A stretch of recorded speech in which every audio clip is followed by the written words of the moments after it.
इसरो के बाद डीआरडीओ का तहलका, अब घर में घुस के मारेगी एयरफोर्स।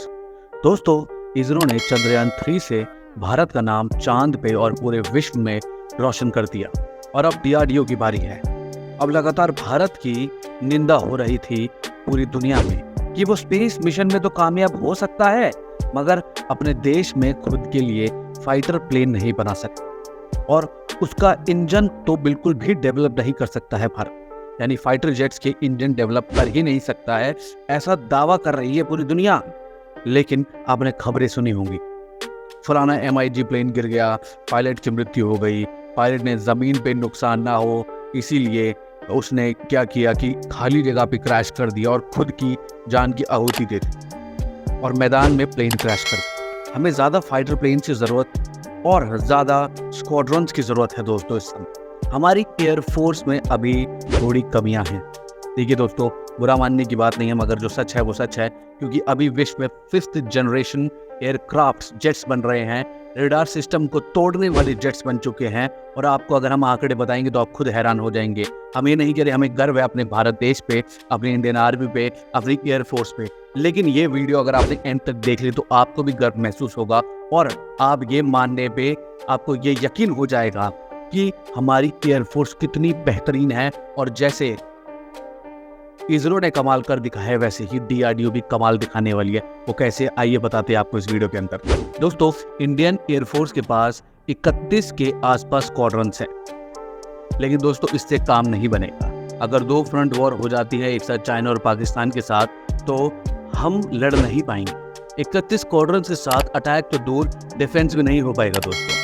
हमें चाहिए कम से कम 43 से ज्यादा स्क्वाड्रन्स।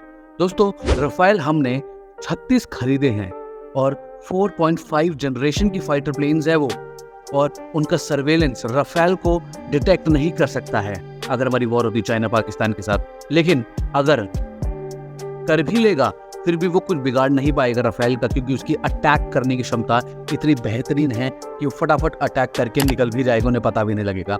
ये कैपेबिलिटी है राफेल। लेकिन हमें 36 प्लेन्स खरीदने के लिए हमने 50,000 करोड़ रुपए दिए दोस्तों। जी हाँ, ये रकम हमें चुकानी पड़ी सिर्फ 36 राफेल प्लेन्स खरीदने के लिए। दोस्तों, अब हम इतना खर्चा कर देंगे 36 जेट्स के लिए, तो आप ही बताइए हम बार बार इतना पैसा कहाँ से लाएंगे। भारत के पास इतना रक्षा बजट नहीं है इस समय पे दोस्तों, जो कि सच बात है। और यहीं पे एंट्री होती है इंडिजीनियस फाइटर प्लेन्स की और उनके निर्माण की। दोस्तों, हम रॉकेट प्रोपल्शन इंजन बनाने में सक्सेसफुल हो गए मगर फाइटर प्लेन्स के इंजन बनाने में अभी भी असफल हैं और यही हमारी सबसे बड़ी कमी रही है कि हम देश में फाइटर प्लेन्स नहीं बना पा रहे थे। मगर अब यहाँ पर शुरुआत हो गई है एक नए भारत के निर्माण की। शुरुआत भारत सरकार ने ही की है। एक तो तेजस मार्क 1A, ये LCA है, यानी लाइट कॉम्बैट एयरक्राफ्ट। अब आपको बता दें कि देखिए, एयरक्राफ्ट जो होते हैं वो 3 प्रकार के होते हैं। पहला लाइट कॉम्बैट एयरक्राफ्ट, दूसरा मीडियम कॉम्बैट एयरक्राफ्ट, तीसरा हेवी कॉम्बैट एयरक्राफ्ट। अब हमारे पास LCA डेवलप करने की टेक्नोलॉजी आ चुकी है। हमने तेजस मार्क 1 डेवलप कर दिया है और मार्क 2 भी डेवलप कर चुके हैं, मगर इंजन हम बाहर से मंगवा रहे हैं और ये करने के लिए उन्हीं को यूज करेंगे, ये सक्सेसफुल करने के लिए। इसमें हमारी हेल्प कर रहे हैं हमारे नए पार्टनर्स। 2 पार्टनर्स हैं दोस्तों, वो है पहला अमेरिका और दूसरा है हमारा मित्र जो कि है फ्रांस, जिससे हमने राफेल खरीदा है। दोस्तों, अमेरिका और दूसरे हमारे जो मित्र है जिससे हम राफेल खरीद रहे हैं, उसके साथ हमने 2047 होराइजन नाम का डॉक्यूमेंट साइन किया है, जिसके साथ हमारी 50 साल की मित्रता कायम है। और दोस्तों, वो सिर्फ हमें राफेल ही नहीं बेचेगा, इंजन ही नहीं बेचेगा, वो साथ में हमें रणनीति बनाने में भी हमारी मदद करेगा, हमारे साथ पार्टनरशिप करेगा और हम भी उसकी मदद करेंगे। लेकिन डिफेंस इंडस्ट्रियल कोलैबोरेशन की बात चल रही है उसके साथ, ताकि हम मिलिट्री इक्विपमेंट स्वदेशी तरीके से अपने ही भारत देश में बना सकें, जिससे हम अनगिनत फाइटर जेट्स बना पाएंगे फ्यूचर में। इसमें इंक्लूडेड है फाइटर जेट्स के इंजन। आपने सही सुना दोस्तों, जी हाँ, इसरो की सक्सेस का जो मेन कारण था वो दोस्तों यही था कि उसकी भी कई देशों ने मदद की थी, कई जगह पे उसकी कोलैबोरेशंस थी।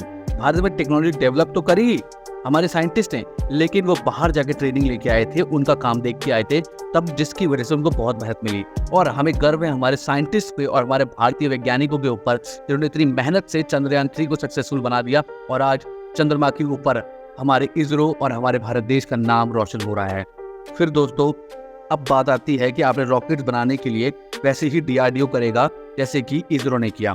पहले DRDO 1000 इंजन खरीदेगा GE414 कैपेबिलिटी वाले, जिसकी 98 किलो न्यूटन की पावर जनरेट करने की क्षमता होगी अपने फाइटर जेट्स के इंजन में, और वो अमेरिका से खरीदेंगे हम।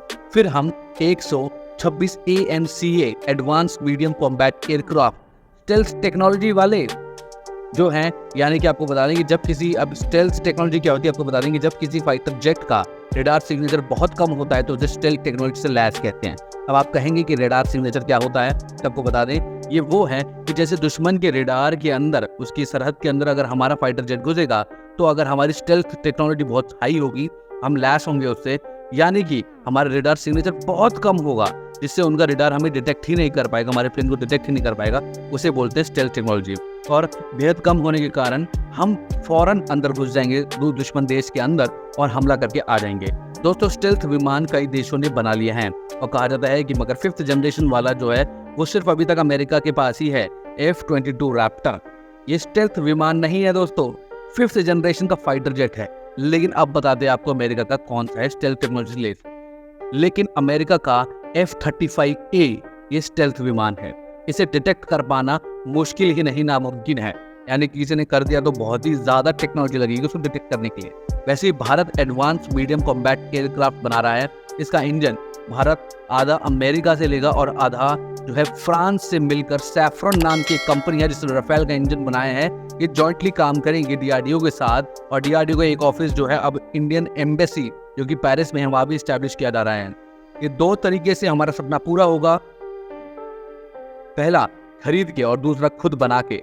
अब दोस्तों 126 AMCA एयरक्राफ्ट हम बनाएंगे, 110 मल्टी रोल फाइटर एयरक्राफ्ट भी बनाएंगे, फिर 83 तेजस मार्क 1 LCA बनाएंगे और फिर तेजस MK2 LCA 110 बनाएंगे। दोस्तों ये सब बनाने के बाद भारत को हराना या भारत की तरफ मुड़ के और आंख निकाल के देखना भी लोगों के लिए एक बुरा सपने जैसा होगा कि भारत इतना सक्षम हो जाएगा, इतना पावरफुल हो जाएगा कि कोई भी चिंदी पिंदी देश तो नाम सुन के ही डर जाएगा, लड़ाई की दूर की बात है।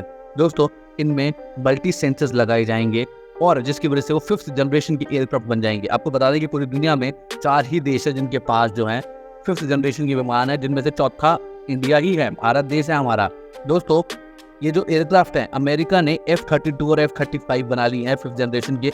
रशिया के पास सुखोई 57 है और चाइना बोलता है मगर भगवान जाने उसके पास कौन सा है कौन सा नहीं है, वो कहता है चेंगडू J-20 है उसके पास। ये सारे स्टेल्थ टेक्नोलॉजी वाले एयरक्राफ्ट हैं।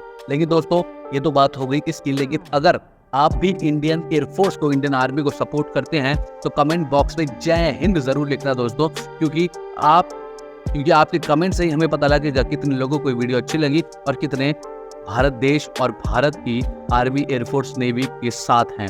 दोस्तों हम आपके लिए ऐसी वीडियो लाते रहेंगे, हमें सपोर्ट कीजिए, सब्सक्राइब करें हमारे चैनल को और बने रहें, लाइक करके शेयर जरूर करें अपने दोस्तों के साथ, फैमिली वालों के साथ, ताकि उनको पता लगे कि भारत कैसे पावरफुल और सक्षम होता जा रहा है दिन पे दिन।